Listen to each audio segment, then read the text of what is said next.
ये कहानी है 1938 की।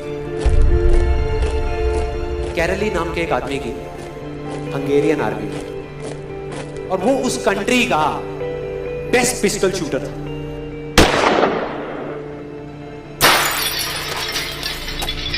जितनी भी नेशनल चैंपियनशिप्स हुई थी उस कंट्री में, उसको वो जीत चुका था।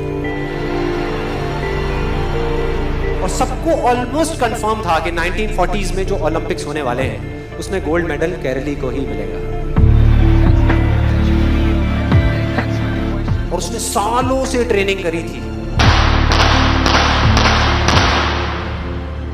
उसका एक ही सपना था, एक ही फोकस था कि मुझे अपने इस हाथ को दुनिया का बेस्ट शूटिंग हैंड बनाना है, बेस्ट बनाना है, बेस्ट बनाना है। और वो कामयाब हो गया, उसने बना लिया बेस्ट शूटिंग हैंड। सिर्फ 2 साल का फर्क था।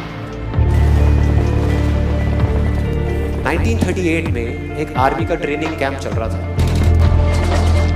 क्योंकि वो आर्मी में था तो एक एक्सीडेंट हो गया। उसके उसी हाथ में जिससे उसने गोल्ड मेडल जीतना था, उसमें एक हैंड ग्रेनेड फट गया और वो हाथ चला गया। जो उसका सपना था, जो फोकस था, सब खत्म।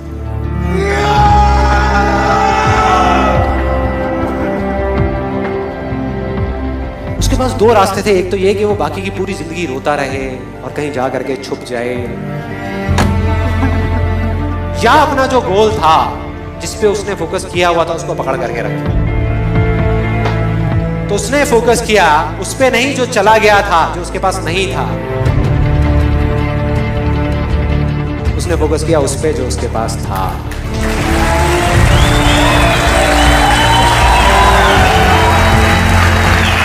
जो उसके पास था। और क्या था उसके पास में? एक लेफ्ट हैंड,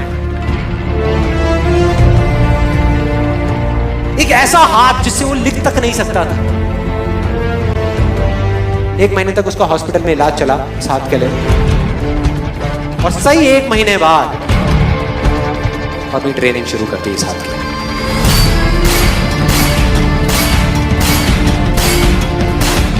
ट्रेनिंग के 1 साल बाद, मतलब कि 1939 में वो वापस आया।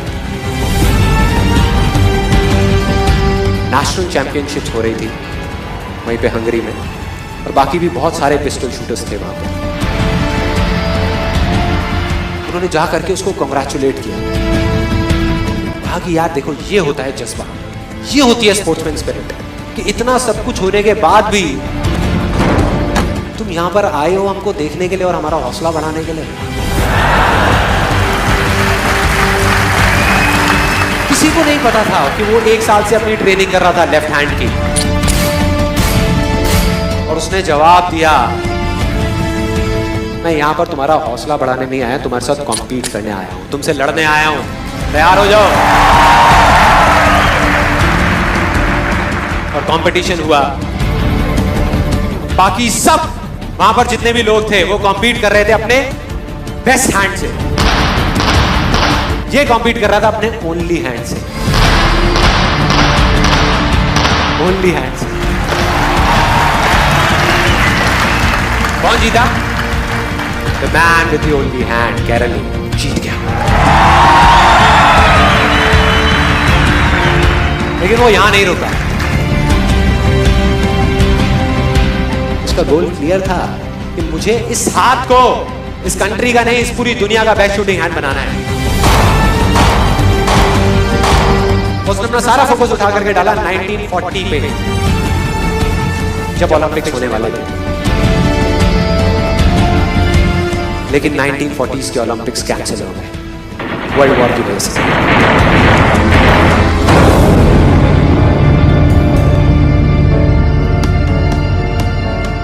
उसने अपना सारा फोकस उठा करके कहां डाल दिया? 1944 में जो ओलंपिक्स होने वाले थे उसके ऊपर। और 1944 में जो ओलंपिक्स होने वाले थे वो भी कैंसिल हो गए वर्ल्ड वॉर की वजह से। फिर से कैंसिल।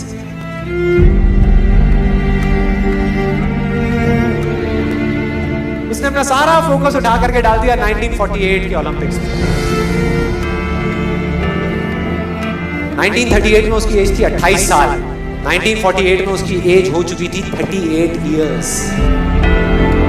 और जो यंगर जो प्लेयर्स आते हैं निकल करके, उनसे कॉम्पीट करना मुश्किल होता चला जाता है।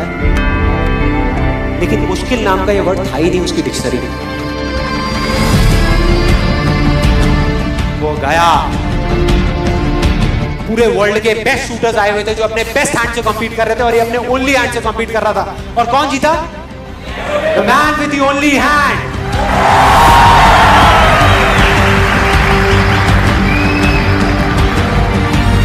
लेकिन वो तब भी नहीं रुका।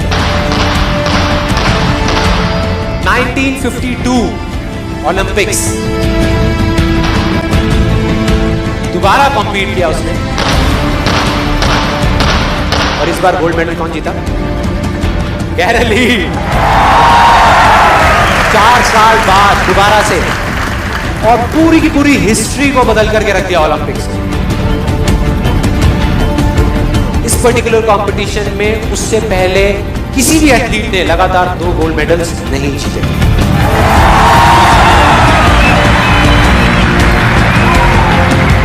अब किसी भी लूजर के पास चले जाओ, उसके पास लिस्ट होगी बहानों की कि मैं इस वजह से फेल हुआ अपनी लाइफ में, इस वजह से मैं कुछ नहीं कर पाया। बहुत लंबी लिस्ट है।